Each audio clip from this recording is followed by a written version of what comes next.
Professor doctor हारून उस्मानी साहब की एक नज़्म पछतावा आप सब की समातों की नजर करता हूँ। एक अलग सी लड़की थी जो तंग जगहों से घबराती थी। एक अलग सी लड़की थी जो तंग जगहों से घबराती थी, बात दलील से करती थी। उसकी खुशबू, उसकी यादें, बीते लम्हों की सब बातें। उसकी खुशबू, उसकी यादें, बीते लम्हों की सब बातें।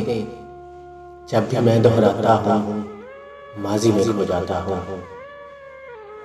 यूनिवर्सिटी में पढ़ते थे हम। यूनिवर्सिटी में पढ़ते थे हम। एक निराली बात हुई थी, बिन मौसम बरसात हुई थी। कैंपस सारा खुश्क पड़ा था, बादल सिर्फ वहीं बरसा था। उसने आकर जब ये कहा था, मुझको तुमसे बात है करनी, आखिरी एक मुलाकात है करनी।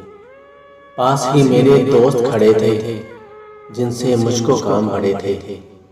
मैंने उसको टाल दिया था, अच्छा वक्त निकाल दिया था। जाने उसको क्या कहना था, शायद मेरी होना था, या फिर और ही बात थी कोई। ये सोचकर जी को जलाता हूँ मैं, अब बहुत पछताता हूँ मैं, अब बहुत पछताता हूँ।